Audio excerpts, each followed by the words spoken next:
¿Cómo están? Bien, también. Buenos días a todas, a todos. Bueno, hoy nos acompaña el equipo de la Secretaría de Hacienda.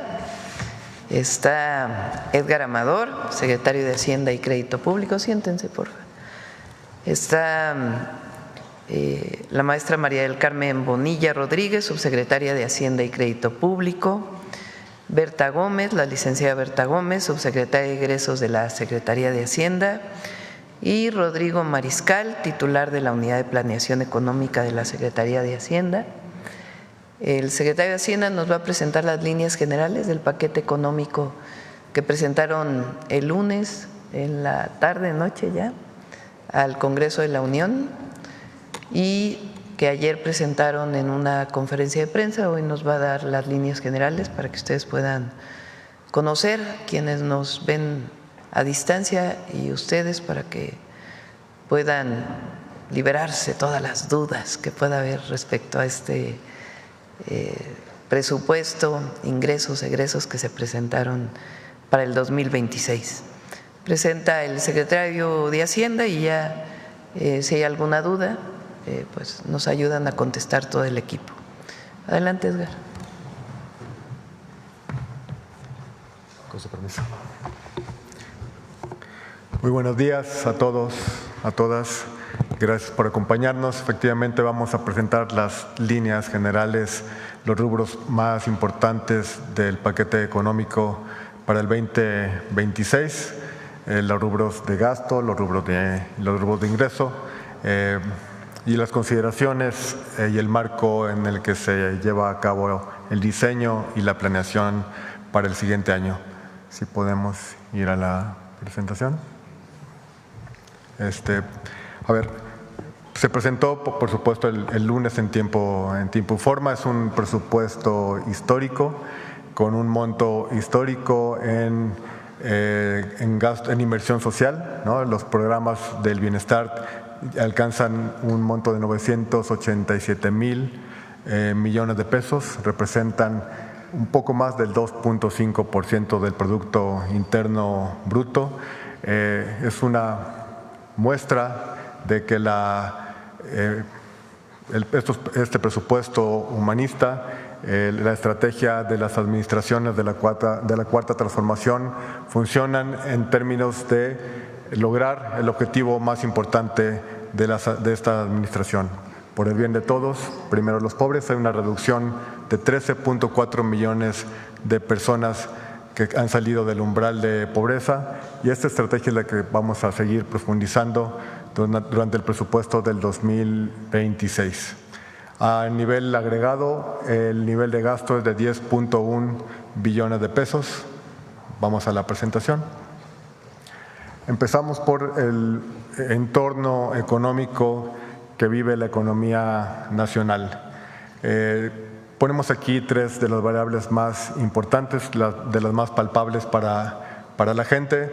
La tasa de desempleo se encuentra en mínimos históricos, es la línea amarilla descendente, mientras que las remuneraciones siguen creciendo de manera muy sólida, ¿no? de manera constante, como pueden ver en la gráfica izquierda, la línea roja. Estos son los fundamentos más importantes del consumo. Si bien el consumo ha tenido un desempeño un poco por debajo de lo que se había previsto, sus fundamentos siguen muy sólidos, y eso nos lleva a prever para el siguiente año un crecimiento sólido entre 1.8 y 2.8%, con una media de 2.3%. La economía ha crecido mejor de lo que los analistas habían pronosticado en meses recientes, y pensamos que esta trayectoria favorable de la economía mexicana se proyectará hacia el siguiente año. También la inflación está a la baja. Ayer tuvimos los datos de la inflación en México, tanto la general como la subyacente muestran una tendencia a la baja, lo cual posibilitará, de acuerdo con nuestra perspectiva, que la tasa de referencia del Banco de México continúe descendiendo. Tenemos una proyección de cierre para el 2026 de una tasa de referencia cercana al 6%, y todo esto se da en un ambiente donde el tipo de cambio, la cotización del peso por dólar, ha estado muy estable y en línea con lo que traíamos en el presupuesto 2025. La siguiente, por favor. El proyecto de presupuesto de egresos en el ejercicio 26 es un presupuesto humanista, enmarcado en el Plan México, en la gran estrategia económica de la administración, que involucra a todos los sectores de la sociedad con el objetivo de alcanzar la prosperidad compartida. La siguiente, por favor. ¿Cuáles son los principales rubros de gasto? Esto es muy importante. Lo más importante de este presupuesto humanista es garantizar la estrategia que ha seguido las administraciones de la Cuarta Transformación. Los programas del bienestar, como mencionábamos, representan 987,000 millones de pesos. Hay un presupuesto de 966,000 millones de pesos en salud, 399,000 millones de pesos en vivienda, 1.1 billones de pesos en educación, uno de los rubros más importantes del presupuesto. Los rubros de inversión totalizan 1.3 billones de pesos, son millones de millones, y 201,000 millones de pesos en seguridad. Esos son los rubros más importantes del lado del gasto, de la inversión social, de la inversión en infraestructura. La siguiente, por favor. Aquí aterrizamos más los rubros de gasto, cómo se distribuyen estos 987,000 millones de pesos de inversión social, los programas prioritarios. Por supuesto, la pensión para adultos mayores es la que representa la mayor proporción de la inversión social, la pensión para mujeres bienestar, jóvenes construyendo el futuro, se le dedicarán 185,000 millones de pesos, la beca Rita Cetina 129,000, y tenemos ahí listados los rubros más importantes de la inversión social de este gobierno. Del lado derecho tenemos con más detalle los programas y proyectos prioritarios de inversión, nuevos trenes, 105,000 millones de pesos, y los distintos rubros de cada una de las inversiones. Por ejemplo, para el Istmo de Tehuantepec se destinaron 25,000 millones de pesos. La inversión de Pemex va a ser muy importante. Aquí se anunció este programa, este plan de acción para Pemex. Pemex es uno de los rubros de inversión más importantes junto con la Comisión Federal de Electricidad. La que sigue, por favor. Entonces, el proyecto, déjenme totalizar esto, agregarlo en los números más grandes. El programa sociales se incrementa a un monto equivalente, incluso un poco superior al 2.5% del PIB, beneficiando al 82% de las familias de nuestro país, ¿no? Este es los habitantes, las mexicanas y los mexicanos deben estar muy tranquilos de que sus derechos constitucionales están garantizados por el presupuesto 2026. El incremento por destino en bienestar, en inversión social, hay un incremento de 7.5% en términos reales, un incremento de 7.2% en términos reales para educación, un incremento en salud muy importante de 9.6%, y vivienda y servicios a la comunidad, un incremento de 7% en términos reales para llegar a 398,000 millones de pesos. Por el lado de la inversión en proyectos de Plan México, la estrategia económica de la administración, se destinan también recursos equivalentes al 2.5% del PIB en inversión física. Expansión ferroviaria, tenemos 143,000 millones de pesos, en Pemex 247, Comisión Federal de Electricidad 61 y 20,000 millones de pesos en obras hidráulicas, por poner algunos de los ejemplos. La siguiente, por favor. Por el lado de los ingresos, también tenemos un esfuerzo histórico, un nivel histórico en recaudación tanto tributaria como no tributaria. Tenemos un incremento de 6.3%, apuntalado sobre todo en una recaudación más eficiente, ¿no? Como hemos marcado aquí a lo largo de este ejercicio, la recaudación de contribuciones de comercio exterior, en particular aduanas. Al corte más reciente vamos como 165,000 millones de pesos por encima de la proyección. Estamos convencidos de que este esfuerzo que ha hecho el gobierno de la presidenta Claudia Sheinbaum por fortalecer los ingresos de comercio exterior será uno de los puntales para tener esta meta histórica de gasto. Estamos previendo que como porcentaje del Producto Interno Bruto los ingresos tributarios lleguen a 15.1%, lo cual es un récord histórico, una muestra de que sin reforma fiscal, sin mover impuestos, simplemente combatiendo la corrupción, siendo más eficientes en la recaudación, podemos aumentar la recaudación de una manera sana y sostenida. Destacamos aquí dos contribuciones: la eliminación de la deducibilidad de las cuotas que la banca múltiple destina al pago de los pasivos del FOBAPROA, como lo anunció la presidenta la semana pasada. Es un tema de armonía fiscal. En otras jurisdicciones, por ejemplo en Estados Unidos, en Canadá, no es deducible, entonces estamos haciendo armónica la contribución con la deducción. No es posible que se deduzca un gasto que va al rescate de los propios bancos.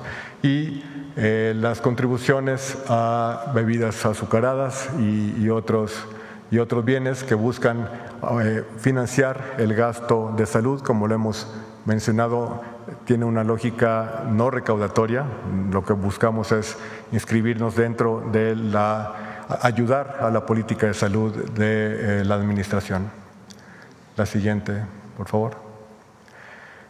Todo esto se da en un contexto en que continúa la convergencia de los déficits fiscales en una trayectoria en donde los pasivos públicos de largo plazo se encuentren en una ruta sostenida.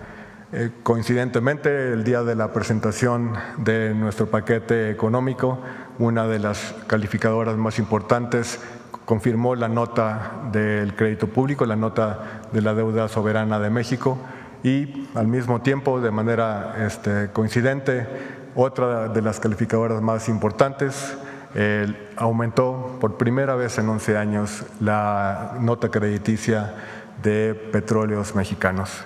Entonces, creo que es una validación, es una confirmación de que la ruta en la que se encuentra el balance público en respecto de la trayectoria sostenible de nuestros pasivos públicos es la adecuada, y ha sido muy bien recibida por inversionistas, por el mercado, por analistas. Estamos confiados en que, como mencionan entre otros las calificadoras, estamos en una ruta sostenible respecto de los pasivos públicos. Quisiera, Presidenta, que platicáramos del rescate.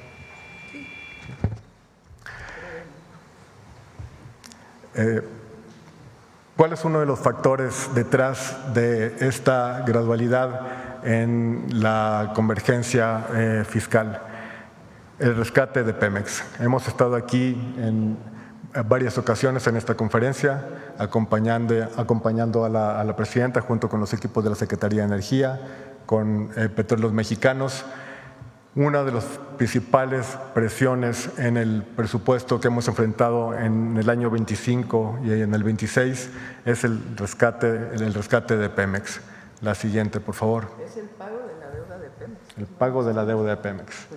Esta gráfica que hemos mostrado aquí en diversas ocasiones muestran la dinámica, ¿no? Cómo endeudaron a Pemex en los gobiernos neoliberales. Vean cómo empieza en 43,000, acaba en 105,000 millones de pesos, un aumento de 130% en una década, ¿no? Esa deuda se tiene que pagar, ¿no? Y los vencimientos se agrupan justamente de manera particular en 25 y en 26. Todo este endeudamiento ocurre mientras que los indicadores de producción vean lo que estaba pasando. La siguiente, por favor. ¿Qué pasa? No te calmas. Mientras estaba incrementándose la deuda de Petróleos Mexicanos, la elaboración de gasolina y diésel, ¿no?, estaba cayéndose, ¿no? Vean la elaboración de diésel, gasolinas, ¿no? La gran pregunta es, ¿a dónde se fue todo ese financiamiento si la producción de gasolina y diésel se desploma, los ingresos propios de Pemex se caen, ¿no? La que sigue, por favor. No, perdón. Y empieza una, perdón, si nos podemos ir a la anterior. ¿No? Vean cómo empieza la recuperación a partir de la administración del presidente López Obrador, ¿no? Una recuperación muy sólida en la elaboración de gasolina y diésel, justo cuando se detiene el crecimiento del endeudamiento de Pemex. La siguiente, por favor. La elaboración de petroquímicos, hay un gran esfuerzo dentro del plan de Pemex, hay un acento muy especial en la recuperación de petroquímicos. Vean cómo en el momento en que estaban endeudando a la petrolera, la producción, elaboración de petroquímicos, amoníaco, etileno, sufre una caída pues dramática, digamos, hasta niveles que empiezan apenas, empieza la recuperación. La siguiente, por favor. ¿Tenemos? Entonces, ¿qué es lo que tenemos que hacer? ¿Cuál es la presión que nos está poniendo en el presupuesto en estos años? Del saldo histórico de la deuda de Pemex, el 46% tiene vencimientos en esta administración. El 26% de los vencimientos ocurren en 25 y en 26, ¿no? Eso es lo que explica esta presión tan importante que tenemos en la famosa línea presupuestal de Pemex y que nos está presionando en los presupuestos, en las métricas. ¿Qué es lo que vamos a hacer? Aquí está, desde los años 2030, del 25 al 2030, vean la pared, vean los vencimientos que tenemos en 25-26, son millones de dólares. El 26% de la deuda de Pemex nos vence en 25 y en 26, y en el resto de la administración, en general vencen 46% de la deuda de la petrolera. Entonces, este rescate que estamos haciendo de Pemex es para ayudar a la empresa de los vencimientos que tiene, de la deuda que contrataron en los periodos neoliberales y que nos viene a exigir recursos presupuestales en esta coyuntura, en esta administración. Presidente. Bueno, ¿qué características tiene el paquete económico de 2026? ¿Qué es el paquete económico? Es lo que tienen que presentar todos los gobiernos año con año para la planeación de los ingresos, cuánto entra a las arcas públicas producto de impuestos y derechos que pagan los mexicanos, y los egresos, ¿en qué se gasta? Prefiero decir, ¿en qué invertimos? Durante el periodo neoliberal hablaban de que la educación era un gasto. No, para nosotros es una inversión. O hablaban de que la salud era un gasto. No, es una inversión para los habitantes del país, para las mexicanas y los mexicanos. Entonces, todos los gobiernos en esta fecha presentan su paquete económico para el siguiente año. ¿Qué características tiene lo que se presentó? Uno, garantía de todos los programas de bienestar y aumento, no solamente lo que se dio este año, sino el aumento en la inflación, el aumento en población, por ejemplo, adulto mayor, pues va a haber más personas que lleguen a los 65 años. Se tiene que garantizar la pensión para todas y todos ellos. Y el aumento de la inflación. Ese es lo primero. Todos los programas de bienestar garantizados, aumenta el número de beneficiarios en el caso de adultos mayores y en el caso de becas de niños y niñas, porque si se acuerdan, me comprometí a ir poco a poco aumentando el número de beneficiarios, porque el próximo año nos vamos a primaria, de manera gradual, pero nos vamos ya a la primaria. Ya todos los jóvenes de educación media superior tienen beca, todas y todos los adolescentes de secundaria, si estudian en escuela pública, tienen beca. El próximo año iniciamos con primaria, como me comprometí en campaña. Todas las mujeres de 60 a 64 tienen su apoyo, Jóvenes Construyendo el Futuro, Sembrando Vida, todos los programas de bienestar están garantizados. Además de los constitucionales, la escuela es nuestra, la clínica es nuestra, todos están garantizados con su aumento en número de beneficiarios y la inflación, para que no disminuya lo que se puede comprar con los apoyos que se dan a partir de los programas de bienestar. Número 1, programas de bienestar garantizados. Número 2, aumenta la inversión en salud. Por ahí ha estado saliendo en las redes que disminuye. Falso, aumenta. ¿En dónde aumenta principalmente? En el IMSS Bienestar. Si sumamos todo lo que tiene que ver con salud, Secretaría de Salud, IMSS Bienestar, IMSS e ISSSTE, aumenta. Educación, aumenta. El presupuesto en educación aumenta. Vivienda, aumenta. Inversión pública para trenes, carreteras, agua, aumenta. Entonces, esa es la característica. Garantizados todos los derechos de las mexicanas y mexicanos y al mismo tiempo garantizada la inversión. ¿Disminuye algo? Sí, el gasto de operación del gobierno sin afectar lo que hace o los gastos administrativos del gobierno. Por ejemplo, los salarios de los altos funcionarios no van a aumentar, ni la inflación. Disminuye todavía más algunos gastos de administración.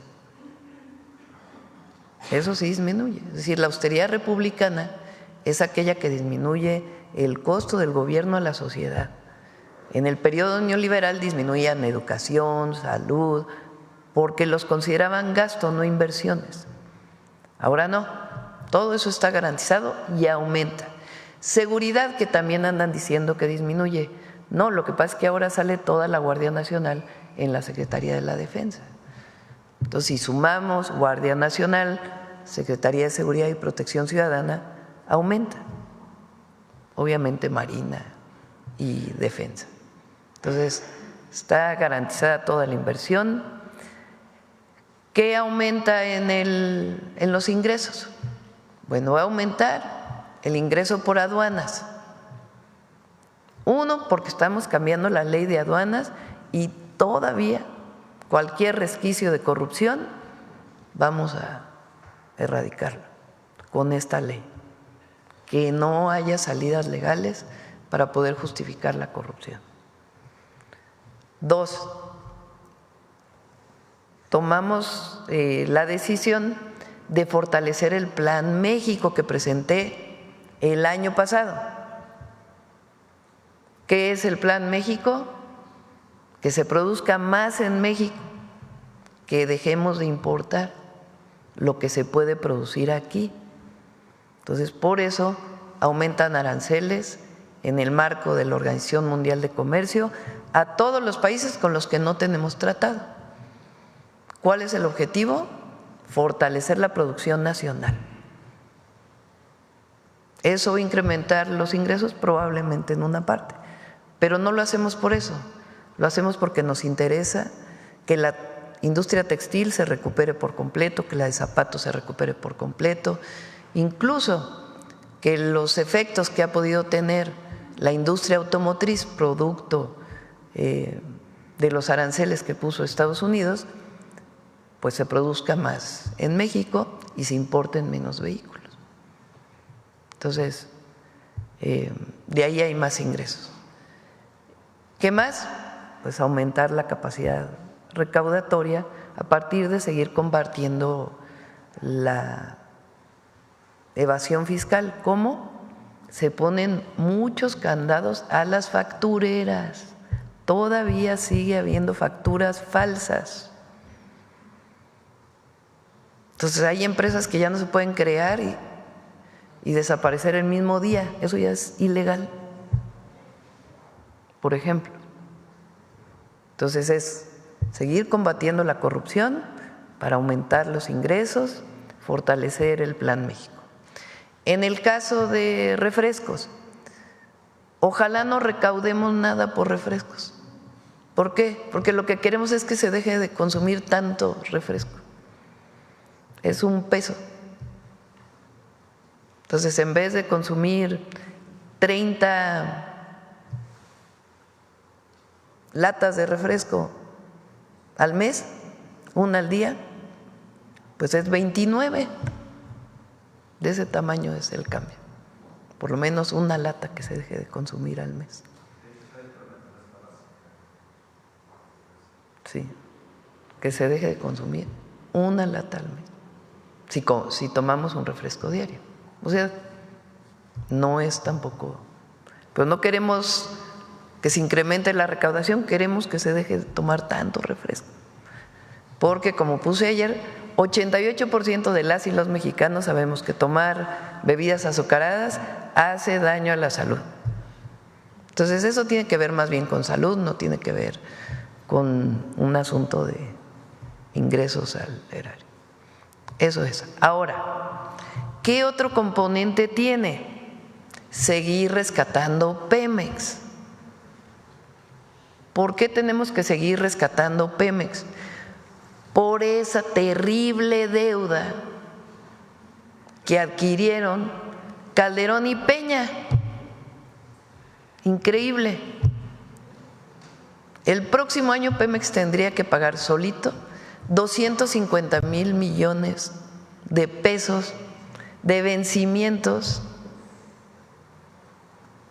de pago de intereses. Imagínense, 250,000 millones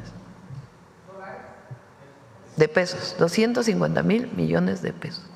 ¿De qué tamaño es eso? Pues nada más les platico. El AIFA costó 75,000 millones. Fíjense nada más. O sea, esa deuda irresponsable, corrupta, que adquirieron Calderón y Peña a través de Pemex, nos toca pagarla a nosotros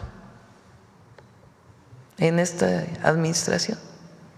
Los vencimientos. ¿Podemos no pagar? No, no se puede no pagar. No se puede no pagar. Tenemos que pagarlo. Son deudas a los bancos, a fondos, etcétera. Entonces, ¿qué estamos haciendo? Si lo tuviera que pagar solito Pemex, la deuda saldría muy cara, porque los intereses con Pemex son muy caros por esa maldita deuda corrupta. Ponla, por favor. De Calderón y Peña. Así le vamos a llamar, la maldita deuda corrupta de Calderón y Peña en Pemex. Pásame.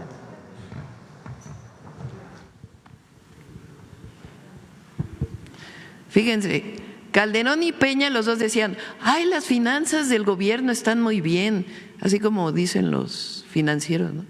El déficit está bajando, hay consolidación. Sí, nada más que en Pemex se endeudaban y se endeudaban y se endeudaban y se endeudaban. Fíjense nada más, porque se endeudaron del 2007 al 2012 de 46 a 60.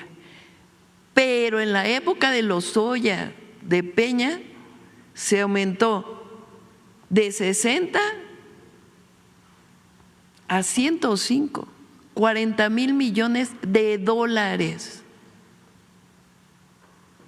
Ahora uno dice, bueno, se endeudó Pemex, pero nos dejaron un Pemex maravilloso, que producía mucho petróleo, que producía muchas gasolinas, que producía mucha petroquímica.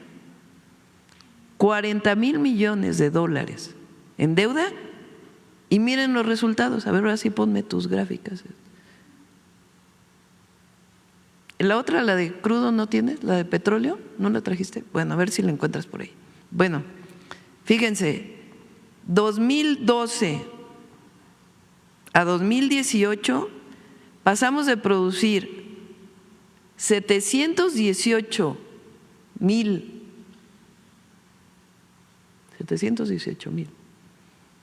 barriles, sí son barriles, ¿verdad?, diarios de gasolina y diésel a 324,000. O sea, endeudaron Pemex y se produjo menos petróleo, a ver si encuentras por ahí la gráfica que ya la habíamos presentado aquí, y menos gasolina y menos diésel. Bueno, aumentó la petroquímica. A ver, pon la petroquímica. No. Se redujo la producción de petroquímicos, que son aquí miles de toneladas, de 10.694 a 5, o sea, la mitad. Entonces, ¿qué estamos haciendo este año? Ayudarle a Pemex a pagar esos intereses. ¿Por qué? Porque la deuda de Hacienda pues es más barata que la de Pemex. De todas maneras, la verdad, la Secretaría de Hacienda, todos sus secretarios, subsecretarias, ya vieron que son 2 subsecretarias mujeres por primera vez en la historia en la Secretaría de Hacienda. Son buenísimos, tanto que, fíjense, este año hicieron un movimiento financiero tan importante que Pemex subió su calificación después de años que no subía su calificación. Y ahora pues van a seguir trabajando en ello. Pero por lo pronto, pues nosotros evidentemente, sea Pemex, el gobierno finalmente es una empresa pública que queremos rescatar porque es patrimonio de las y los mexicanos, pues tenemos que pagar esos finiquitos que vienen, esos vencimientos se llaman. Bueno, regrésale a la anterior. Vean lo que hizo el presidente López Obrador.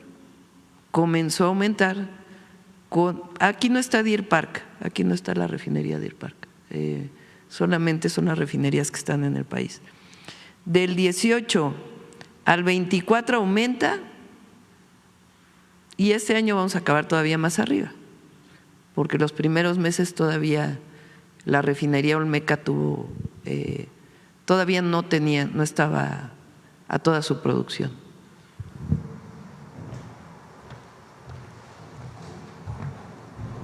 Entonces es un paquete económico responsable, humanista, que garantiza los derechos sociales, los programas de bienestar, garantiza la inversión y sigue garantizando por este año. ¿Se acuerdan que yo dije cuando presentamos Pemex, en el 27 ya sale solito Pemex, ya no va a necesitar el apoyo? Pues así es. En el 26 todavía requiere un apoyo por la maldita deuda corrupta de Calderón y de Peña. Así es. Bueno, ahora sí vamos a las preguntas. Presupuesto. A ver, aquí la compañera y luego vamos con los demás. Hola, presidenta, buenos días y buenos días a todo el equipo de Hacienda. Precisamente en el tema de la consolidación fiscal, yo recuerdo que de sus primeros compromisos de usted, y me acuerdo todavía en la Casa de Transición, mencionaba usted reducir el déficit fiscal. El primer año se va a conseguir reducirlo de casi 6%. Lo que se presentó ayer se había presentado en 3.9, se cierra en 4.1 y es justamente por el tema de los vencimientos de Pemex. ¿O 4. qué? A ver, 4.3 y el próximo año es 4.1. Y tiene que ver justamente con los vencimientos de Pemex. para este año se va, o sea, sí hay esta reducción, pero la inquietud que hay es que para 2026 se frena de alguna forma esta reducción del déficit. Y la pregunta es si está en riesgo esta consolidación o si la prevé más lenta, ¿no? Porque en efecto solo va a pasar de 4.3 a 4.1, pues por todas estas presiones de gasto que se tienen, ¿no? No hay presiones de gasto. Eso no, nosotros no hablamos de presiones de gasto. Hay inversión pública, que es muy distinto, esa es nuestra concepción. Y cualquier, digamos,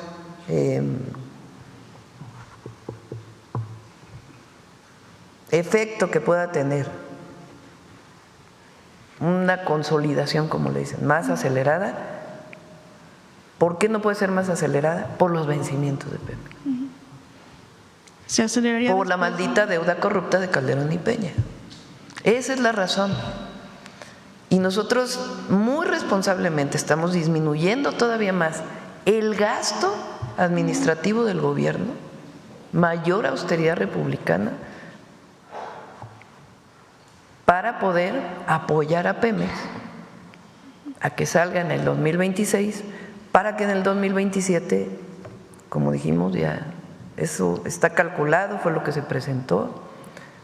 Y además, hay que decirlo, porque la deuda respecto al PIB es muy responsable, muy responsable, muy responsable. Como lo dije en mis 100 puntos, vamos a tener una tasa deuda-PIB responsable, y es muy responsable lo que estamos haciendo. Que mencionaba el secretario sobre la agencia Standard & Poor's, que en efecto tuvo una acción, ratificó la calificación el mismo día de la entrega del paquete, pero ellos también dicen en esa nota, y lo leo aquí textual, que un escenario negativo para la calificación se daría si no se reducen y contienen los déficits fiscales a tiempo, y si la carga de deuda pública y la carga de intereses pues no resultan más elevados de lo previsto. Sí. ¿Ve usted un riesgo hacia adelante? No, ninguno, cero riesgo. 25 y 26 tenemos que apoyar a Pemex por la maldita deuda corrupta. 27 ya no, porque el buen trabajo de la Secretaría de Hacienda está generando las condiciones para que sea así, y todavía tenemos, digamos, está trabajando Secretaría de Hacienda para que puedan diferirse todavía más estos intereses de una manera responsable. Otra vez se me olvidó presentarme, como en la anterior ocasión, Yacen Flores de Bloomberg Línea. En el tema de Pemex, ¿esto ya sería todo el apoyo que recibiría la empresa? Están las notas precapitalizadas que se realizaron, está esta línea presupuestal. ¿Hacia adelante ya sería todo el apoyo? ¿Ya con esto se cubren los vencimientos de este 2026? Está diseñado, y así lo presentamos el día que presentamos Pemex, que además se presentó ante, digamos, los expertos financieros, banca, calificadoras, etcétera. Ese mismo día que lo presentamos aquí en la mañanera, un poco más tarde, para que en el 27 ya no requiera este apoyo adicional. Eso nos va a permitir, pues en el 27, consolidar más todavía. Se liquidarán los vencimientos de este año y 2026, ¿no? Eso es. Ese es el objetivo. Ese es el objetivo. En el tema de factureras que también mencionó, nos recordó un poco el inicio del sexenio del presidente López Obrador, que también hubo una acción contra factureras, pero, y es lo que le preguntaría, se cuestiona o se critica que no hay personas en la cárcel porque son redes, ¿no?, que se detectan, pero no se da el último paso. Una buena parte, esperemos que ahora con en el nuevo Poder Judicial se avance más. Ahí cerca el SAT tiene, no sé, a ver si le preguntan a Antonio, ¿cuántos casos tiene con la Fiscalía? Que la Fiscalía ha presentado todas las carpetas de investigación y no se han otorgado órdenes de aprehensión por parte de los jueces. Me regreso tantito al tema de Pemex, que va ligado, aunque es algo que viene en su primer informe de gobierno, ahí se menciona que Pemex firmó ya sus primeros 11 contratos mixtos de inversión con empresas privadas. Si nos podría confirmar este dato, porque ahí en el sector hubo como inquietud también o dudas de estos contratos mixtos y qué empresas son las que ya tienen. Traemos a Pemex para que se pueda informar, para que se conozca digamos, casi 90% de la producción de Pemex es por el propio Pemex y sus propios contratos, y hay un porcentaje que se está haciendo con contrato mixto, es decir, una parte lo hace Pemex y otra parte lo hacen los privados, en un esquema completamente distinto al que se hizo en el periodo neoliberal, que eran contratos leoninos donde no le dejaban prácticamente nada, ni al erario público ni a Pemex. Ahora es distinto, se paga el 30% del impuesto del derecho del bienestar, independientemente de qué tipo de contrato sea, y se comparten las ganancias, cosa que no ocurría antes. Y es un porcentaje, y traemos a Pemex para que pueda explicar en dónde se están trabajando en contratos mixtos. También preguntar del paquete, pues el próximo año es el Mundial de Fútbol.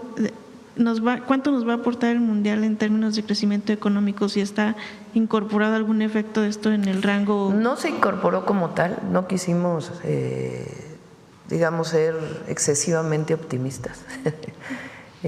Trae un incremento, trae un crecimiento del PIB, ¿cuándo final? 2.3%, y tiene que ver con el Plan México, esencialmente, inversión pública e inversión privada. El aumento en el turismo derivado del Mundial, se está esperando un incremento muy importante, pero no fue considerado como tal en el crecimiento del próximo año. Ok, y el último… Esperemos que nos dé más, ¿verdad? Usando el micrófono, la última, y en el tema de los bancos que están acusados de presunto lavado de dinero, saber cuál es el estatus, estamos en esta prórroga, ¿no? Rumbo a estas sanciones, cuál es el estatus de los bancos, en el caso de Vector, saber si hay venta de activos de ellos también. Sabemos que de Cibanco e Intercam han estado vendiendo activos, pero de Vector no sé qué reporte tendré. Efectivamente, respecto de Intercam, digamos, todas las divisiones, salvo la licencia bancaria, fue adquirida por otro banco, Capital. Del lado de Cibanco, el más importante, que era el negocio fiduciario, ya fue transferido igual a otra institución. Y en el tema de Vector está la intervención transcurriendo de manera normal, y estamos analizando las opciones, pero se dará de acuerdo con la normatividad, y todo está transcurriendo de manera normal. El sistema de pago, los bancos están funcionando de manera normal. De hecho, la primera fecha que teníamos, un plazo que era el 4 de septiembre, justo llegamos ahí con un día antes, incluso en la transferencia del fiduciario. Entonces todo está transcurriendo de manera normal, incluso ya estamos por analizar, levantar las intervenciones, pero todo está transcurriendo de manera normal.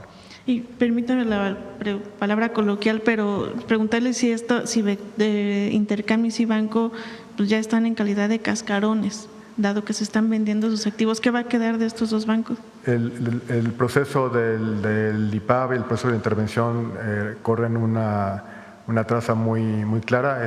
Tenemos que recorrer las distintas etapas, se irá anunciando conforme avancemos. Todavía tenemos que ver el acomodo de los activos, iremos reportando los avances.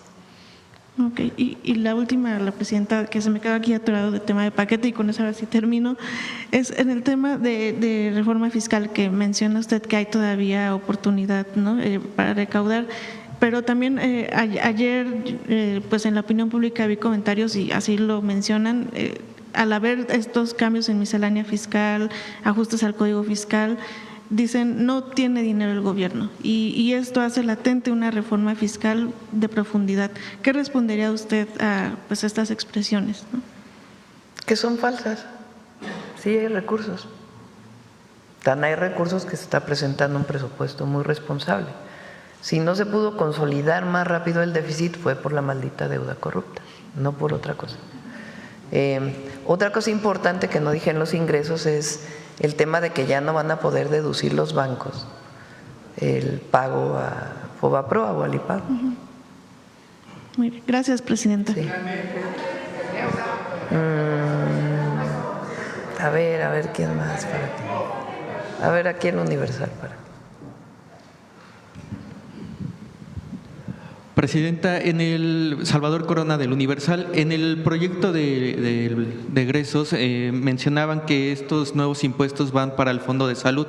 ¿No están etiquetados? ¿Cómo podrían garantizar Sí, están etiquetados. Sí están etiquetados. Sí. En este tema… O sea, si hubiera ingresos adicionales por el tema de los refrescos, que repito, no queremos más ingresos adicionales. Lo que deseamos es que no se tome tanta bebida azucarada para proteger la salud. En caso de que haya ingresos adicionales, están etiquetados a salud. En este tema de los videojuegos, ayer mencionaba que por seguridad pues se iba a incrementar el 8%. ¿Ya existe una clasificación, del tema de estos videojuegos o de violencia Ayer extrema? se nos olvidó con el gabinete de seguridad. La próxima vez que venga el gabinete presentamos el detalle de el tema de los videojuegos. Pero ustedes están o tienen algunos reportes que están causando daños entre los jóvenes, más allá de la salud o incluso están siendo captados por stream o transmisiones en vivo a los jóvenes para poder incentivarlos. Prefiero que lo comenten ellos, pero sí está vinculado con un tema de atención a las causas. Ok, presidenta.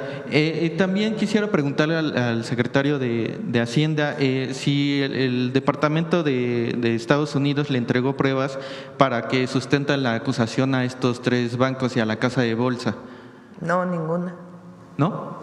No. Pero el desmantelamiento no también significa que sí tenían algún tipo de responsabilidad con el lavado. Protección, o sea, producto de lo que hizo el Departamento del Tesoro, se generaron pues algunos problemas menores, pues, pero fue una medida preventiva para proteger al sistema financiero.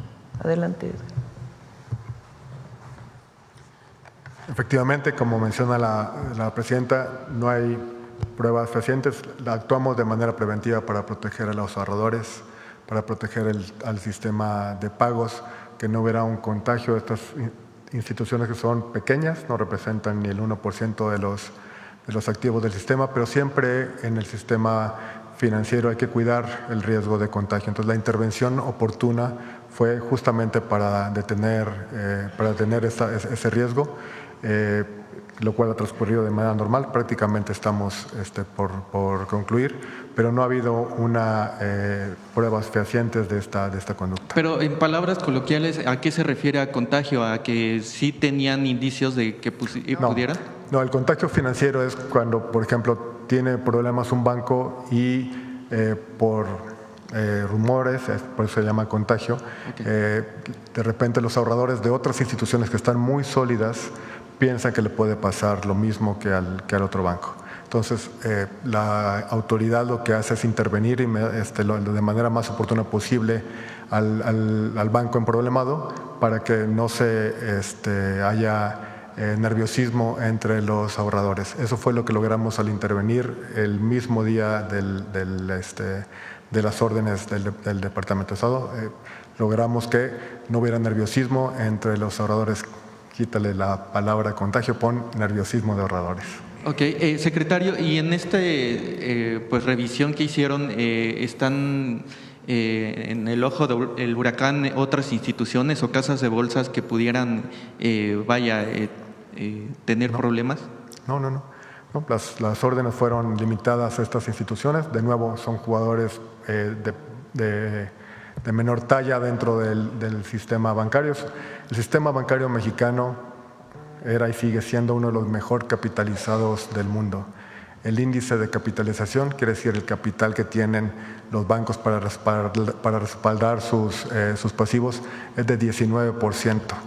el mínimo regulatorio internacional es como 10,5%. Es uno de los sistemas bancarios mejor capitalizados y demostró su solidez y su buen funcionamiento. Creo que las autoridades intervenimos de manera oportuna para evitar que el nerviosismo se propagara. Secretario, también en el paquete de egresos mencionan una parte de la fiscalización de plataformas de streaming, ya sea Netflix, Uber. ¿Cuál sería el objetivo específicamente en este tipo de servicios? ¿Cuál sería el beneficio para ustedes? A ver, ya ocurre.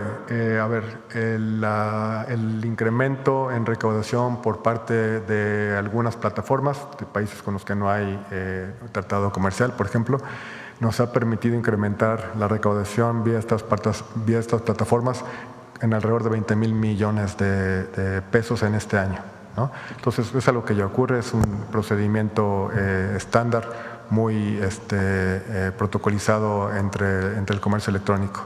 Entonces, es algo que ya ocurre y estamos fortaleciendo la regulación.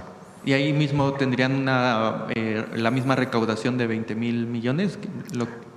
A ver, depende de la actividad comercial. A ver, tenemos que mejorar los controles, profundizar la supervisión. Simplemente por estas medidas hemos tenido, por ejemplo, en aduanas, ¿no? Okay. Que es básicamente un reforzamiento de controles, supervisión, registro, un aumento muy importante en la recaudación, simplemente ganando esas eficiencias.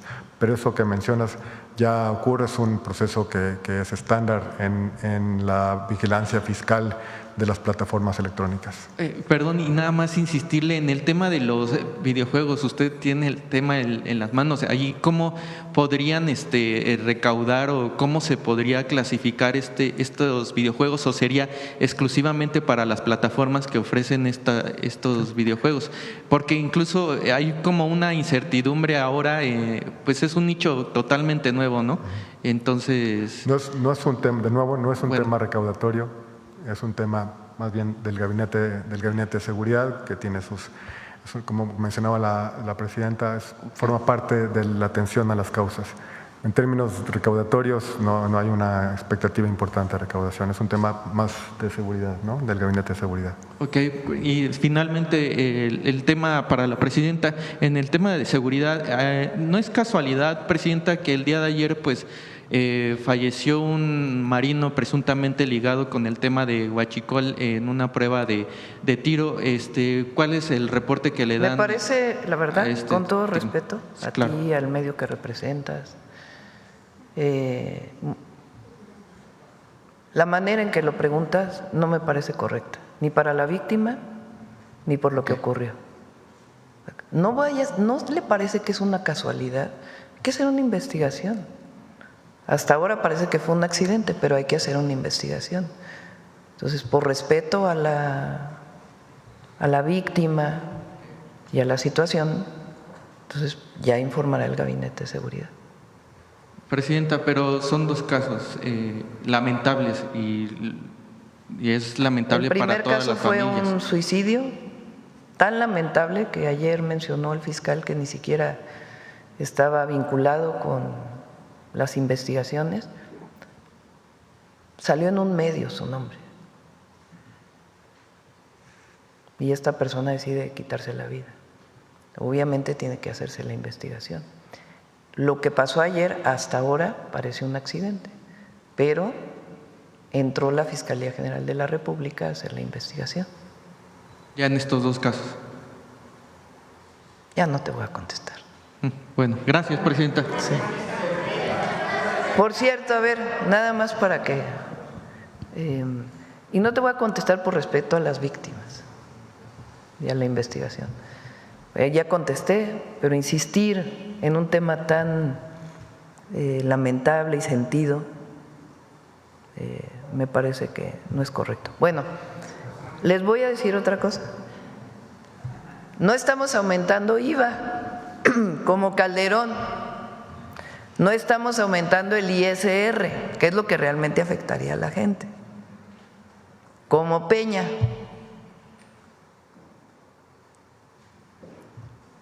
Los casi 500,000 millones adicionales que pensamos recaudar tienen que ver principalmente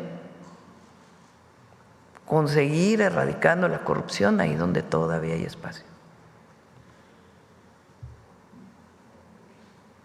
Una parte en aduanas, y no tiene que ver con los servidores públicos, o si tuviera que ver, se harían las investigaciones, sino por mucha evasión, incluidos los agentes aduaneros. Se evade pagar impuestos, todavía de distintas maneras. El presidente López Obrador aumentó en aduanas una recaudación de 250,000 millones de pesos. Nosotros este año, aduanas está recaudando, yo creo que al cierre, otros 200,000 millones.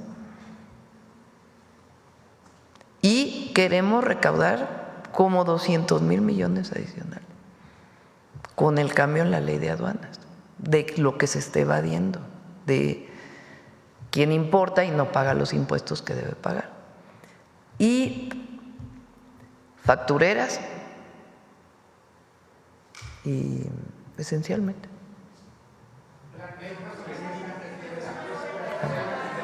A ver. Buenos días, Presidenta. Hans Salazar, de Noticiero en Redes. Quisiera yo plantear en esto de la deuda de Pemex, lo que se endeudó en tiempos de Calderón, de Peña Nieto, y que ahorita se está solventando y es una obligación por todo esto que ya se ha explicado por parte de usted y el secretario de Hacienda.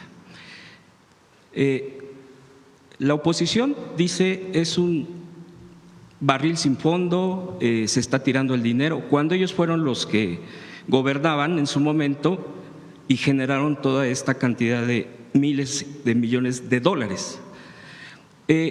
Y se está rescatando. La lógica y bueno, la esencia es la soberanía energética.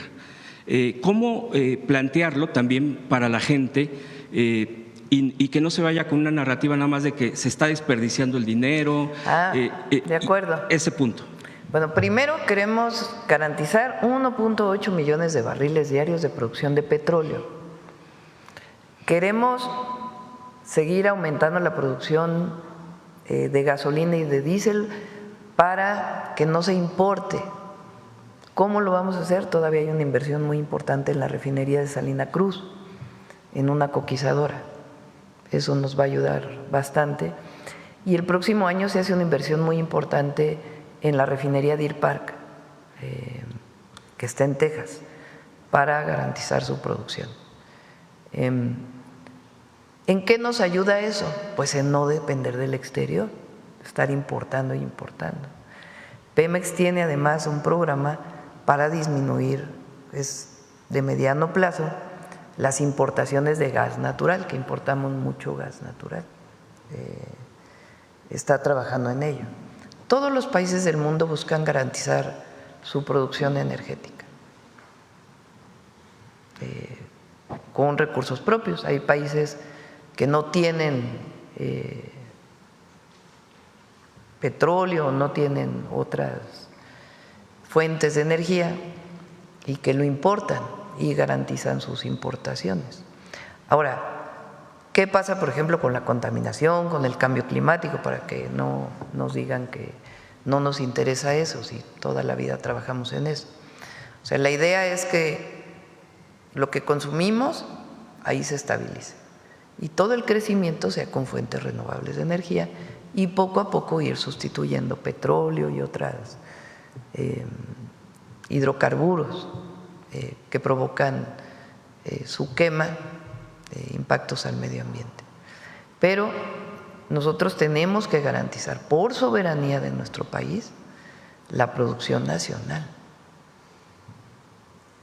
Hubo incluso una etapa en nuestro país que de Pemex, de los ingresos petroleros, se hicieron escuelas, instituciones, se crearon pues un gran patrimonio nacional. Por lo que he estado revisando y quisiera yo preguntar si están los datos correctos o aproximadamente correctos, porque es un cálculo que con Fox y con Calderón incluso hubo esta bonanza de petróleo, de ingresos petroleros, y se están hablando de miles de millones de dólares. Se hablan incluso de cientos de miles de millones, para no dar un dato concreto, pero no se vio realmente que se fuera… 400,000 millones de dólares de ingresos adicionales de petróleo, ¿no? En la época de Fox. A ver si lo traen por ahí, nada más. Y esos cientos de miles de millones de dólares, no de pesos, que además es una contradicción, bueno, en una lógica, como si había esa bonanza petrolera de miles de millones de dólares, endeudaban a Pemex. O sea, no hay una, bueno, en una simple revisión, y hacia dónde se fue ese dinero. O sea, muchas veces nos preguntamos, bueno, pero ¿en qué se reflejó? ¿Qué tipo de cosas se dejaron para… Ni fortalecido Pemex, al contrario, lo menguaron y lo iban pues dejando o buscaban dejarlo en cascarón. Afortunadamente no lo dejaron. Preguntar sobre todo ese tipo de cosas, si se ha registrado o no se ha registrado. Por ejemplo, lo de la deuda, después cuando viene Calderón y Peña Nieto en lo de Pemex, esa deuda, también nos preguntamos, esos miles esos cientos de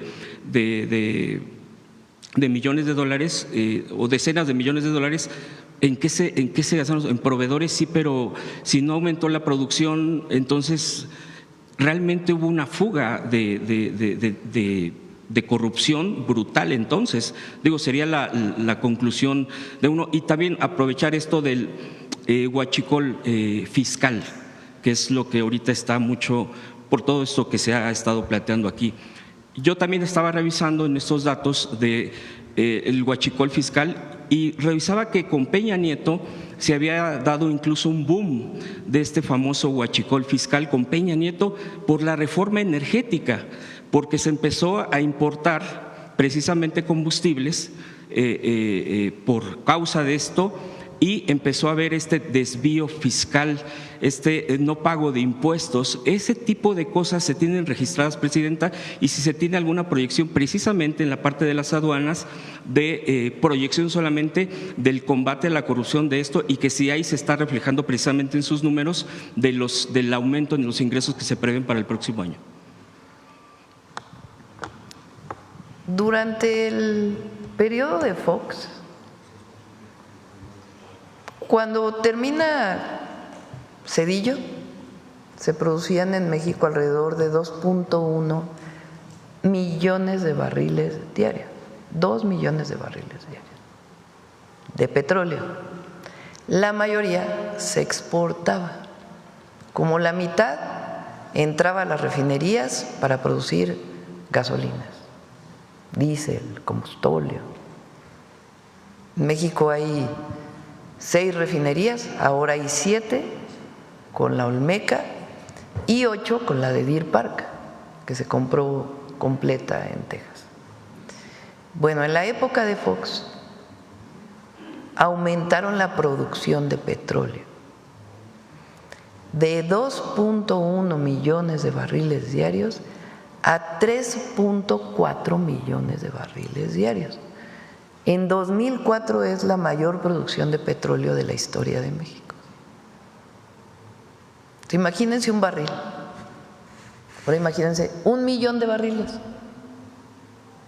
Eso es lo que se produce diario, 1.8 veía en México.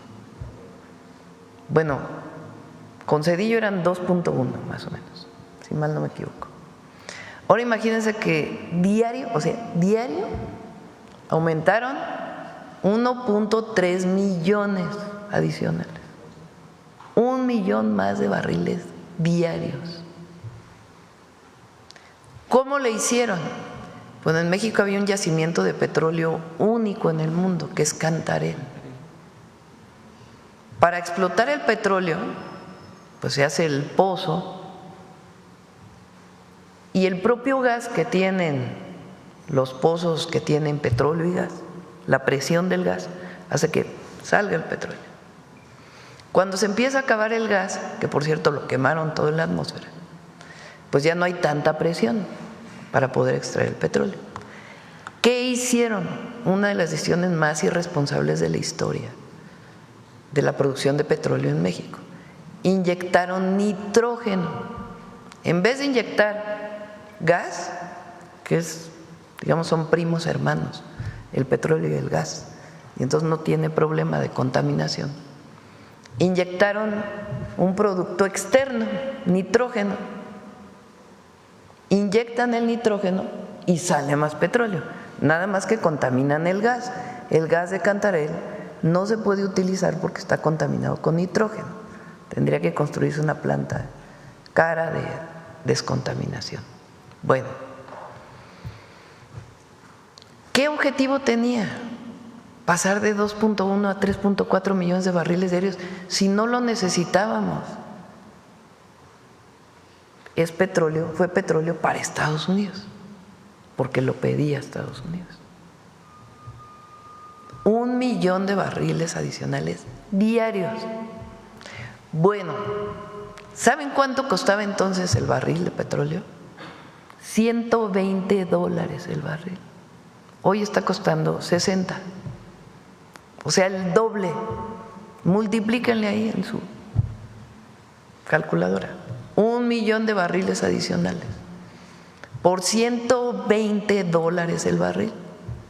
120 millones de dólares diarios. Quítenle el costo de producción, que era muy bajo en Cantarell.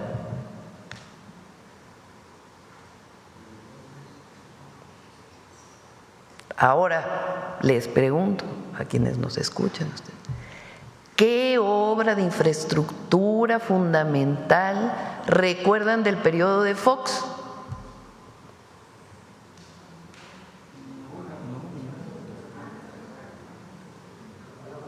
Entonces se acabaron un yacimiento, patrimonio de la nación y de las y los mexicanos, en 3 años, 4 años, 5 años, porque lo sobreexplotaron, lo contaminaron, sacaron un montón de petróleo, representó un montón de dinero para la nación. ¿Saben qué es lo que hicieron? Aumentaron el gobierno, los puestos de gobierno, las plazas del gobierno y otras corruptelas. Entonces había directores generales, director general adjunto, director general adjunto del adjunto, director general adjunto del adjunto del adjunto del adjunto. ¿Y esos de dónde venían? Pues de sus amigos, de sus cuates, de esos. O sea, repartieron. Llega Calderón, todavía tiene una bonanza de 2, 3 años. Ingresos petroleros. ¿Qué obra recuerdan del periodo de Calderón? La Suavicrema, monumento a la corrupción, la media barda de la refinería. Bueno, ¿en qué se fue ese recurso? Porque además dejaron caer a Pemex. Llega Peña y dice, no, es que la salida para Pemex es la privatización, la reforma energética, que los privados saquen petróleo. Ya Pemex ya no tiene alternativa. Bueno, sí, vamos a hacer la empresa productiva del Estado. Entonces, privatizan el petróleo en realidad, porque dicen que no, que es de la nación, pero en la reforma del 2013 era una privatización del petróleo. Lo explotan empresas, con la idea de que lo explotaran empresas privadas, nacionales y extranjeras. Hablan así con gran anuncio. Ronda 1, ronda 0, ronda 1, ronda 2, para que vengan las empresas. Y les dan bloques de territorio para su explotación en el Golfo. Algunos en tierra inclusive, en el Golfo. ¿Cuánto petróleo han sacado de ahí? 100,000 barriles. O sea, estamos hablando de millones a 100,000 barriles. O sea, no hubo tal inversión que se esperaba que hubiera de las empresas privadas. Bueno, ¿y qué hicieron con Pemex? Endeudarlo. Imagínense, ¿qué ¿Qué hicieron con Pemex? ¿Cuál es el resultado de la reforma energética del 2013 de Peña? Endeudar a Pemex y que no produjera nada. Pero de ahí, de esa deuda, pues sacaron para, no sé para qué, pues no sé, la verdad, no sabemos. Porque ¿qué obra grande recuerdan de Peña?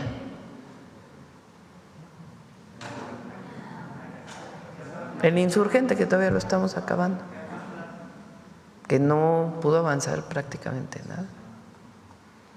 Eso sí, decían, estamos consolidando el déficit.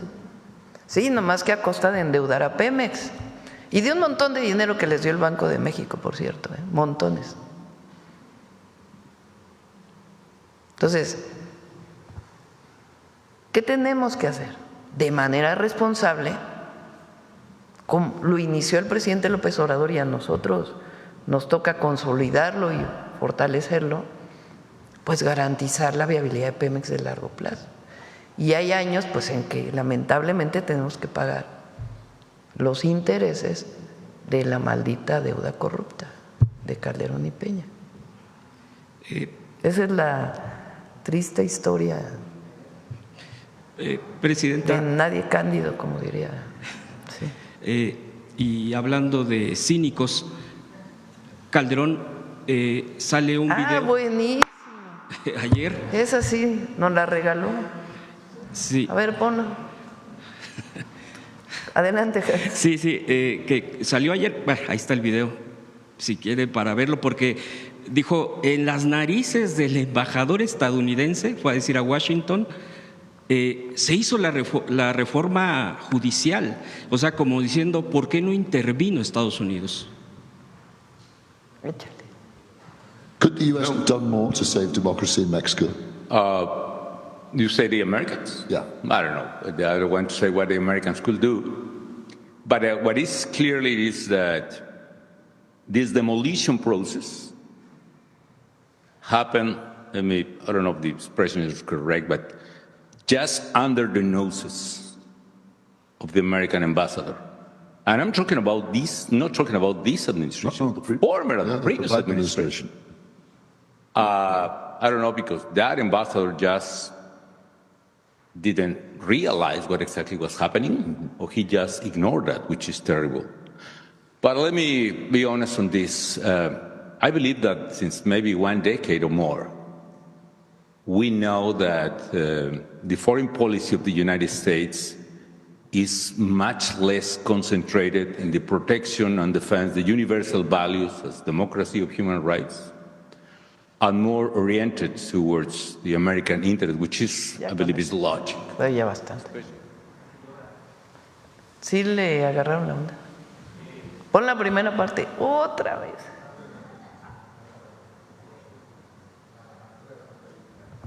Could the U.S. have done more to save democracy in Mexico? You say the Americans? Yeah. I don't know. I don't want to say what the Americans could do. But what is clearly is that this demolition process happened, I don't know if the expression is correct, but just under the noses of the American ambassador. And I'm talking about this, not talking about this administration, the previous administration. I don't know, because that ambassador just didn't realize what exactly was happening, or he just ignored that, which is terrible. Está hablando de la reforma al Poder Judicial. Y entonces, fíjense la gravedad de lo que dice un expresidente. Ya saben que yo siempre le pongo el apellido Espurio, porque llegó con un fraude electoral al gobierno de México. Es indignante, no tiene otra palabra. O sea, va a Estados Unidos y le preguntan, ¿y qué opina de la política exterior? ¿No? Dice, imagínense cómo es posible que la reforma al Poder Judicial haya pasado por las narices del embajador estadounidense y no haya hecho nada.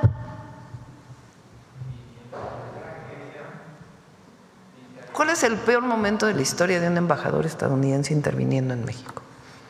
El golpe de Estado a Madero, ¿no?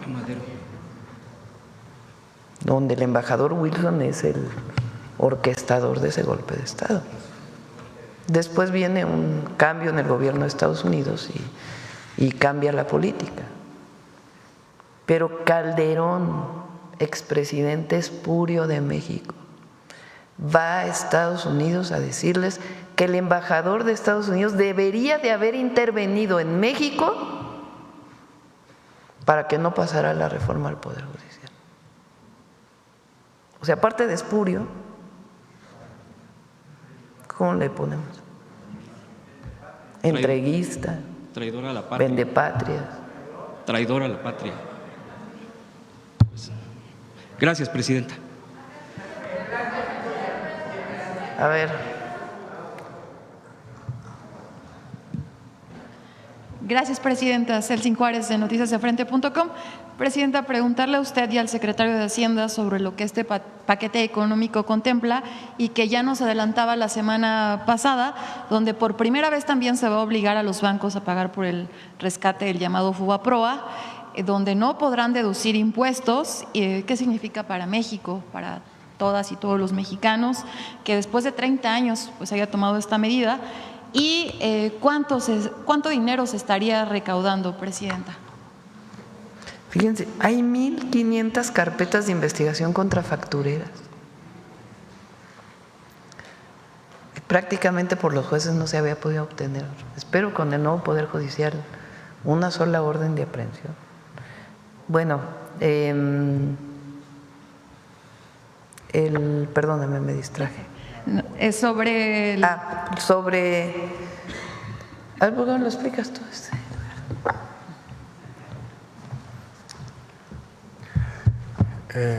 Como lo hemos mencionado, es un tema de armonía fiscal, ¿no? El FOBAPROA fue diseñado para rescatar al sistema bancario. La banca múltiple tiene que contribuir para su rescate. Y ahora resulta que ellos pueden deducir de impuestos lo que pagan. ¿Quién va a pagar esa deducción? Los contribuyentes, ¿no? Entonces no suena muy lógico, ¿no? Que deduzcan, que los contribuyentes les ayudamos con la deducción para financiar el rescate de los bancos, ¿no? Es un tema de armonía, de armonía fiscal, pero más allá de eso, la banca internacional que opera en México conoce muy bien el tratamiento fiscal a este tipo de contribuciones. En Estados Unidos, por ejemplo, el equivalente al IPAP se llama el FDIC. El FDIC también tiene una contribución para el financiamiento al seguro bancario.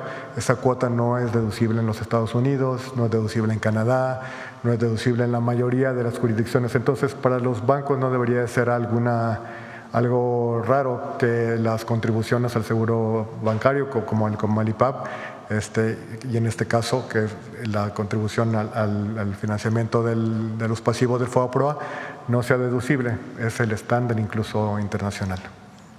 Y el monto estimado, estamos estimando, son estimaciones alrededor de 10,000 millones de pesos al año.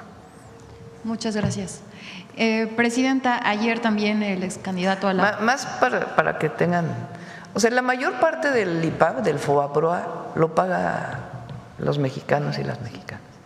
Pero hay una parte pequeña que pagan los bancos, a esa deuda privada que se convirtió en deuda pública. Hay una partecita que pagan los bancos. Bueno, no solo pagan una parte muy pequeñita, sino que aparte la deducían de impuestos, es decir, no pagaban impuestos sobre ello.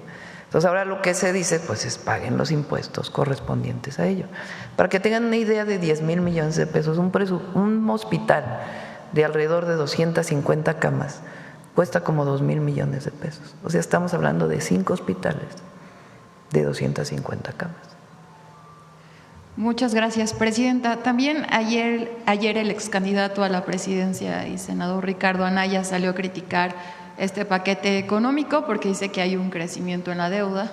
Él menciona que se va a gastar más en pagar los intereses que en inversión Y además, bueno, esta pregunta del tema, en otro tema también exigió al expresidente López Obrador que salga a dar una explicación al pueblo de México por el caso del huachicol fiscal. Hoy también fue tema en 2 portadas de periódicos de circulación nacional y bueno, a esto se suman varios personajes de la oposición también que usan este tema para criticar la administración pasada y esta también el expresidente Felipe Calderón criticó. ¿Por qué no mejor explica por qué se fue 6 años del país?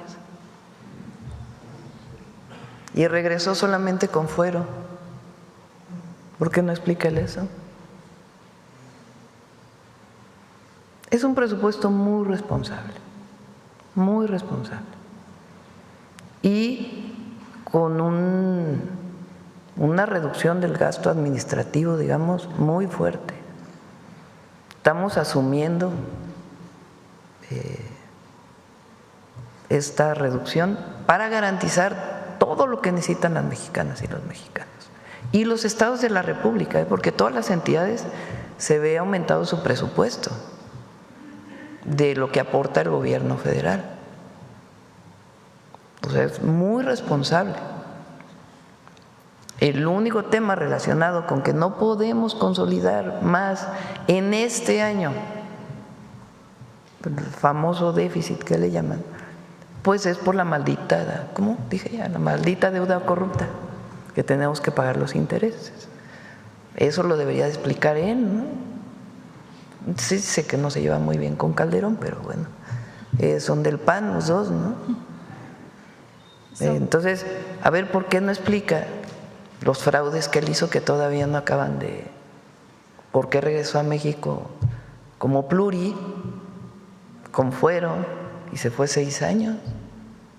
Porque él fue el candidato a la presidencia del PAN. Entonces, es falso lo que dice. Es falso, es un presupuesto responsable pensando en el pueblo, en la gente, porque somos un gobierno del pueblo. Ellos quisieran que regresáramos a ser como ellos, gobierno de unos cuantos, ¿no? Y además tiene un profundo contenido humanista. Nosotros no dejamos a nadie atrás. Ellos dejaron a muchos millones en el abandono. Sobre esto que pide al presidente López Obrador de que salga a dar una explicación sobre el huachicol fiscal, ¿qué le dice, presidenta? Es pura politiquería, la verdad, pura politiquería. Aquí se explicó claramente cómo es que en marzo llega este buque del que viene toda la investigación y de donde salen todas las órdenes de aprehensión. 14 órdenes de aprehensión por que en realidad hay que llamarle contrabando, porque huachicol es más bien cuando se pica un ducto este es contrabando de combustible que no paga impuestos. Entonces, combustible que viene de Estados Unidos en un buque y al entrar a México reporta que no es combustible para no pagar impuestos. Ese es el modus operandi, digamos. Entonces, en realidad es contrabando de combustible. Y se hicieron muchísimas cosas en el periodo del presidente López Obrador. Pues los cimientos y el primer piso de la transformación. Nosotros nos toca seguir combatiendo cualquier acción que ocurre ya en nuestro gobierno, además, más allá de lo que hagan las instituciones pertinentes o correspondientes, lo que encontremos, pues investigarlo y sancionarlo. Presidenta, ya por último, rumbo a las celebraciones del 15 y 16 de septiembre, junto con otros medios, tuvimos la oportunidad de estar en uno de los ensayos previos al desfile militar de este próximo 16 de septiembre. Entrevistamos a algunos elementos de la defensa que van a marchar. Algunos lo harán por primera vez, mostraron su emoción. Incluso hubo algunas mujeres que se sentían pues emocionadas por primera vez tener a una comandanta suprema de las Fuerzas Armadas. ¿Cuál es el mensaje, Presidenta, que usted le envía a, pues, estos elementos que van a marchar por primera vez y en general a las Fuerzas Armadas, a la defensa de México? Son grandes instituciones la defensa y la Marina. Son muy completas en muchos sentidos. No solamente su preparación militar, lo que significa el ser un soldado, una soldada, o los altos mandos, los generales de división, sino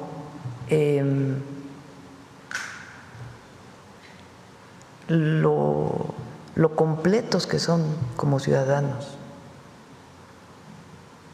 Y la institución como tal, los mejores ingenieros militares, los mejores médicos, médicas, ingenieras. No hay tantas ingenieras militares, por cierto. Su capacitación no solamente para enfrentar una situación de inseguridad o de combate al crimen, o combate no me gusta la palabra, disminución de delitos, sino el plan de N13, por ejemplo, es ejemplo mundial, la manera en que operan, cómo lo trabajan.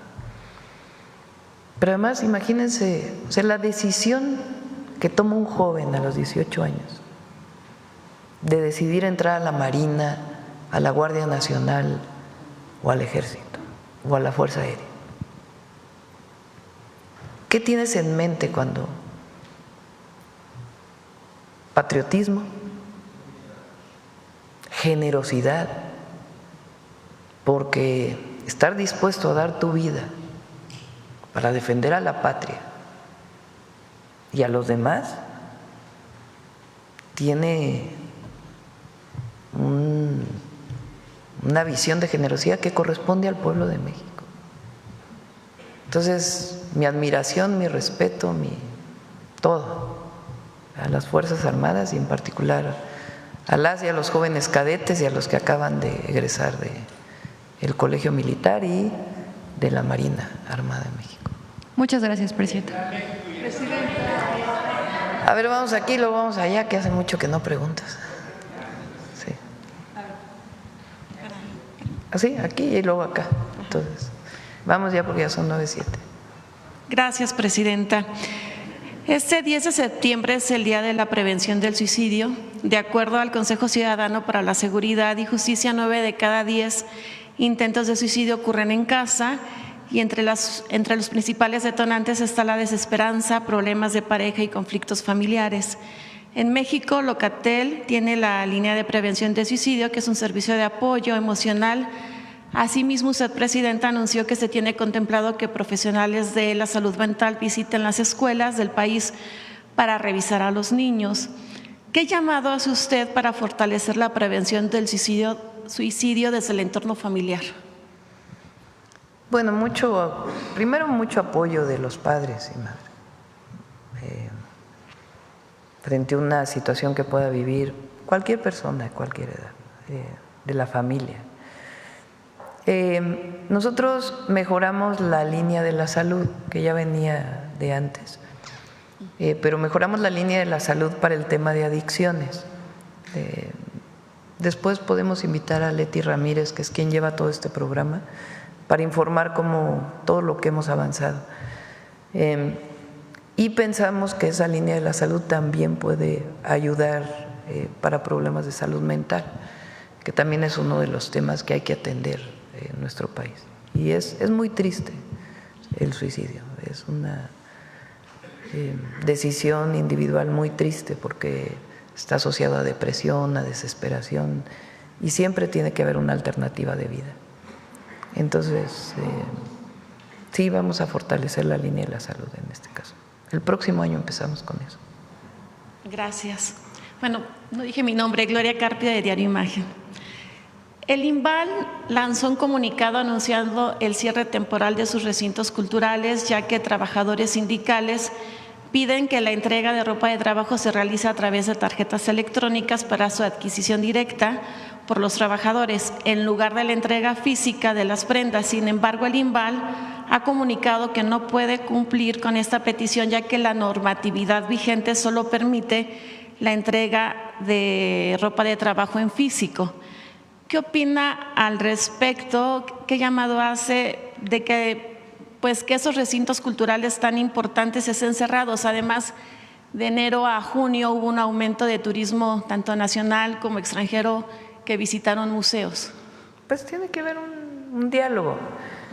No sé, Berta, si tú tienes más información sobre esto en particular, sobre la compra de uniformes del INVAL. No. Hasta donde entiendo, lo que me mandó una tarjeta a la Secretaría de Cultura, pero le pedimos que pueda informar con más detalle, ya se compraron los uniformes. Entonces, el monto presupuestal que está asignado para uniformes ya fue utilizado para comprar los uniformes. Entonces, lo que entiendo es que en este momento no se podría sustituir porque ya se compraron los uniformes. Pero pues puede haber un diálogo para ver hacia adelante qué opciones puede haber. Pero esa es la tarjeta que me enviaron hasta donde recuerdo. Pero si no, pues que Cultura puede informar con más detalle. Gracias. Y bueno, el pasado lunes se celebró el Día Internacional de la Alfabetización.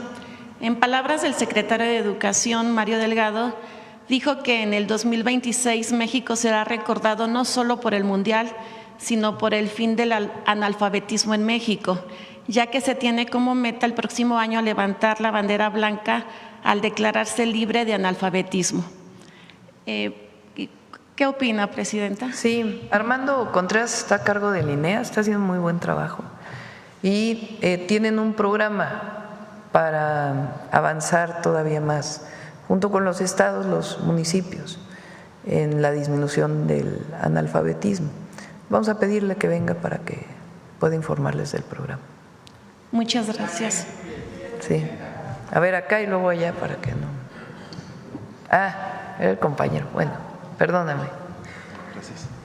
Presidenta, Javier Pérez de HCTV Noticias, sobre el tema de ahora lo que es el presupuesto y tema de aduanas, si me permite. Antes de iniciar mis preguntas, el día de ayer la senadora Lili Telles habló de que usted había inventado lo que es la soberanía nacional para infundir miedo en los mexicanos y que no entrara, que tuvieran miedo a las Fuerzas Armadas de Estados Unidos en nuestro país. ¿Cómo?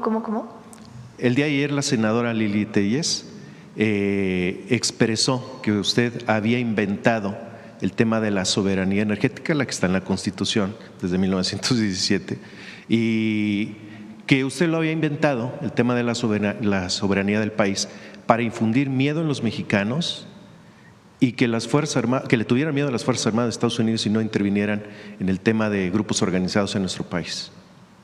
No voy a entrar en debate con Lili Telles, la verdad. O sea, ella debate allá en Fox News, ¿no? Fuera del país, imagínense. Como Calderón, más o menos. Bueno, Presidenta, en otro tema, usted acaba de mencionar el avance de las aduanas, el avance de lo que son la recaudación de impuestos.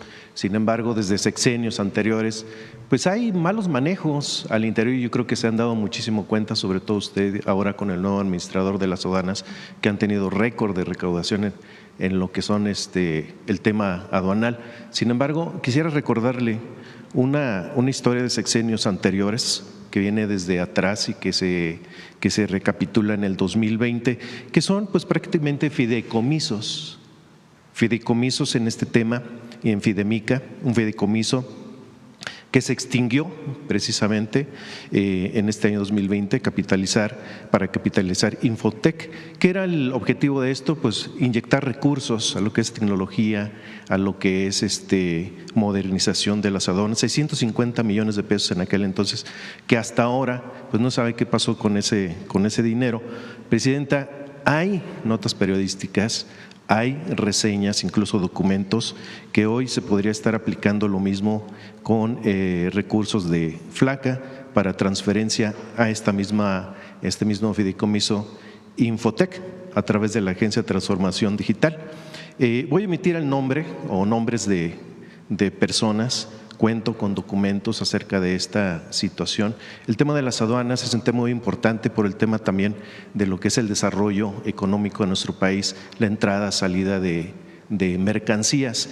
Preguntarle si tenía alguna información acerca de estos fideicomisos al interior de las aduanas, que son privados, Hay son un fideicomiso empresas privadas de aduanas. y no son rastreables prácticamente los ingresos. No. Es un fideicomiso público. Tiene la supervisión de Secretaría Anticorrupción y Buen Gobierno. No sé, en el pasado, voy a averiguar. Pero en el caso de los fideicomisos de aduanas de ahora se utilizan para mejorar las aduanas, Sí. para algunas obras públicas y también para la mejora de las aduanas. Y podemos traer aquí la próxima vez cuánto ingresa, en qué se ha destinado. No, es auditable, totalmente auditable el fideicomiso de aduanas. ¿Por qué interviene ahora la Agencia de Transformación Digital? Porque en todo lo tecnológico, por ley ahora tiene que intervenir la agencia en la definición de las tecnologías, para que no quede, para que por acá no se compre una tecnología, para allá otra, por allá otra, sino que todo el gobierno pues tenga una política de compra de tecnología con ciertas normas. En el gobierno del presidente López Obrador se compraron varios rayos gamma y incluso algunos todavía están llegando, se están instalando, pero es auditable, completamente auditable. Aunque hay inversiones de externos, empresarios. En no, ¿o sí? No, es un fideicomiso público. Es probable que antes hubiera un fideicomiso privado. Vamos a averiguar y con gusto te informamos.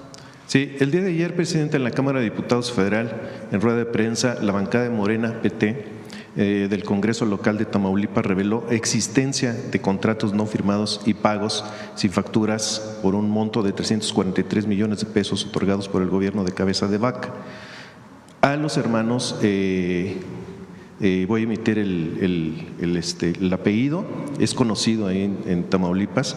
Lo más sorprendente, presidenta, es que por primera vez el gobernador Cabeza de Vaca, incluso el Partido Acción Nacional del Estado de Tamaulipas, aceptaron que efectivamente tuvieron relación a través de contratos mal hechos con estos personajes.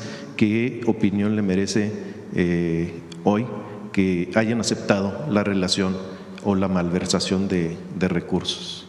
Ahora me voy a informar bien porque ahora sí, en este tema en particular, sí sabía lo que estaban haciendo, o sea, la resolución, pero la aceptación, como tú comentas, no lo traigo en este momento, pero con gusto, mañana lo platicamos. Fue pública. Sí, igual que un tema ahí, por cierto, que tú preguntaste el otro día de una controversia. Mañana lo comentamos si quieren con más detalle. Sí, en el tema energético, presidenta, este reportero se ha dedicado pues prácticamente a buscar lo que es el desarrollo del país. Le he preguntado acerca de el auto en línea, le he preguntado acerca de diferentes cosas de lo que es la movilidad, por ejemplo, el desarrollo dentro de su país y cómo beneficia prácticamente a los ciudadanos, incluso oportunidades para estudiantes. Hay un tema, presidenta, que tiene desde sexenios, desde el 2003, me llamó la atención y lo tomé, he estado hablando de él en mi medio de comunicación. Hoy quisiera, si usted me lo permite, resaltarlo. Las empresas eólicas entran a nuestro país no hace mucho y pues dan oportunidad, sobre todo en el área de Oaxaca. Es una área en donde hay pues fuertes vientos y que favorecen a las empresas eólicas. Hay empresas australianas, si no mal recuerdo, españolas, y obviamente pues con la anuencia del gobierno federal después de la reforma energética, y hay alrededor de 30 comuneros, presidenta, que han puesto su denuncia ante el gobierno federal, incluso buscan a las empresas en el área de la venta 1 y la venta 4, y desde hace más de 2 décadas Ellos están en el centro prácticamente donde hicieron contratos, estos ejidatarios, les están pagando desde el 2003 aproximadamente 3,000 pesos por hectárea, porque les querían pagar menos, ¿no? Pero a lo que voy es lo siguiente, no importa el costo al que hayan acordado con las empresas, esos 30 comuneros quedaron, o 30 ejidatarios quedaron, en medio de donde les están pagando a todos, a ellos los dejaron fuera. Desde entonces están peleando con las empresas, están buscando un acercamiento, incluso aquí con gobierno federal, Atención Ciudadana, han metido ya sus denuncias, buscan la ayuda de usted, porque desde ese tiempo con ellos no hicieron contratos, los han ignorado y han buscado su apoyo, y ahí fueron con gobierno del estado y quedaron en el centro, en donde corre el uso de viento, donde pues ellos están desde ese entonces, le repito, pues buscando el apoyo, Presidenta. ¿Qué opinión le merece esto? Y si hay alguna forma de proceder o ayudar o revisar sus casos a través de, obviamente, Comisión Federal de Electricidad. Sí, con gusto. Durante el periodo en que avanzaron mucho las eólicas en el Istmo, que es el lugar del país donde hay mucho viento, la Ventosa es de los lugares donde más viento hay. Se hicieron contratos con ejidatarios, con comuneros, sobre todo al principio que inició esta tecnología, muy leoninos, pagando rentas muy, muy bajas. De hecho, yo escribí hace mucho tiempo un artículo sobre eso. Entonces, por supuesto que los revisamos y le pedimos a Edna Vega, a Sedato, que pueda atenderlos, a la Procuraduría Agraria. Si me permite, para finalizar, en mis manos tengo 4 carpetas de investigación, ha sido meses de investigación acerca de esta situación. Sí. Gracias, Presidenta. Yo creo que ya lo dejamos aquí. Mañana.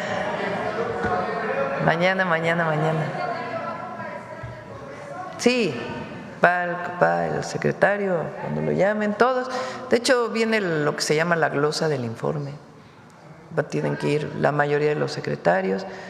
No sé si ya tienes fecha para ir, todavía están en ese proceso. Ocurriendo en Nepal, Presidenta. El fin de semana. Ahora voy a hacerla más tranquila porque como viene el 15, el lunes, viernes vamos a Puebla, Tlaxcala, Hidalgo, sábado, es que el sábado es 13, vamos al evento de los niños héroes de Chapultepec, la conmemoración, después vamos a San Luis Potosí y Querétaro, y el domingo vamos a Michoacán y Estado de México, al sur del Estado de México. Y el 15 el grito. Bueno.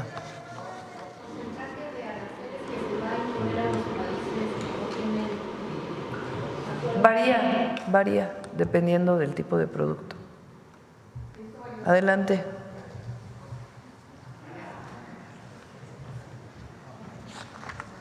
Con su permiso, Presidenta.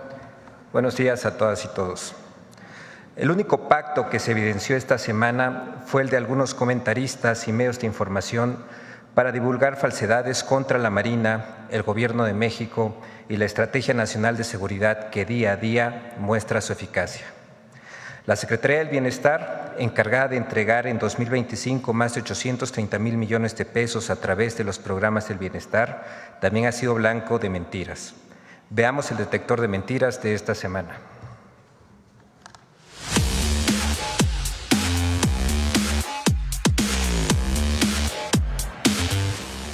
La invención de un pacto de impunidad en la Secretaría de Marina por el huachicol y la falsa concentración de los 3 poderes de la Unión en una sola persona son algunas de las noticias falsas que el detector de mentiras localizó esta semana. 1. Existe un pacto de impunidad para no castigar el tráfico de hidrocarburos. ¡Mentira! A pesar de que el gobierno de México desmanteló una red de contrabando de hidrocarburos, detuvo a 14 personas entre empresarios marinos y exfuncionarios de aduanas y se aseguró más de 10 millones de litros de diésel, algunos comentaristas emprendieron diversas líneas de desinformación sobre el tema.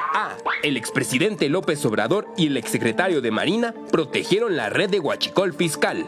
López Obrador como presidente sabía todo, sabía todas las tranzas, se enteraba de todas las tranzas, les daba el visto bueno a todas las tranzas. Eso decía él. Es imposible, absolutamente imposible, que los sobrinos hubieran estado involucrados a este nivel en el crimen organizado sin que lo supiera su tío, el secretario de Marina anterior, Rafael Ojeda. ¡Mentira! El fiscal general de la República, Alejandro Gertz Manero, informó que desde 2024, José Rafael Ojeda Durán presentó una serie de denuncias sobre corrupción e inmediatamente la Fiscalía condujo las investigaciones. B. El capitán de navío de la Secretaría de Marina, Abraham Pérez, era investigado por la FGR. Encontraron muerto al capitán Abraham Jeremías Pérez Ramírez, uno de los involucrados en esta red criminal.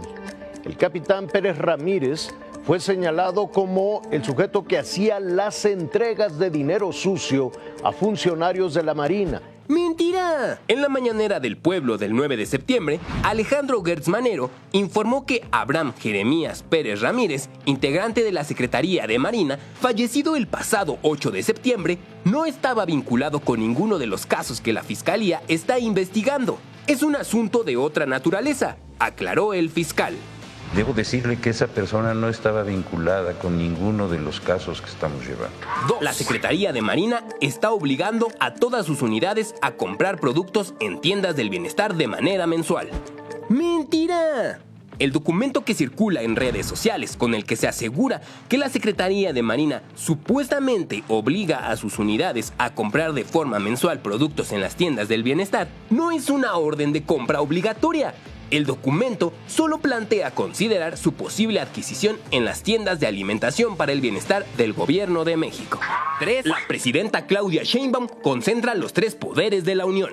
Donde vemos que los 3 poderes de la Unión están concentrados a partir del 1 de septiembre en una sola persona que se llama Claudia Sheinbaum, presidente de México. ¡Mentira! El poder ejecutivo está a cargo de la presidenta Claudia Sheinbaum. El poder legislativo lo conforman el Senado, presidido por Laura Itzel Castillo, y la Cámara de Diputados, encabezada por Kenia López Rabadán del PAN. El Poder Judicial está a cargo de la nueva Suprema Corte de Justicia de la Nación, presidida por el ministro Hugo Aguilar Ortiz y electo por voto popular. 4. La Secretaría de Bienestar imprimió folletos para inducir al voto en la elección judicial. Donde señala que la Secretaría del Bienestar del Gobierno Federal pagó las impresiones de los acordeones para manipular la elección judicial. Principalmente de los candidatos que al final resultaron ganadores en la elección para ministras y ministros. Y pues esta campaña fue subsidiada por la Secretaría de Bienestar Social a través de un contrato que firmó con la compañía Impresores Offset Serigrafía.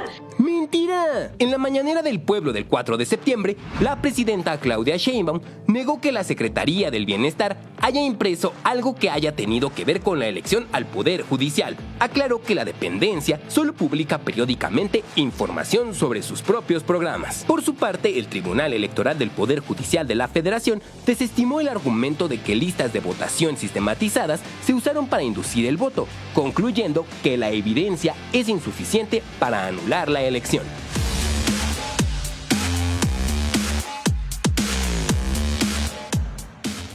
Gracias, presidenta. Adiós.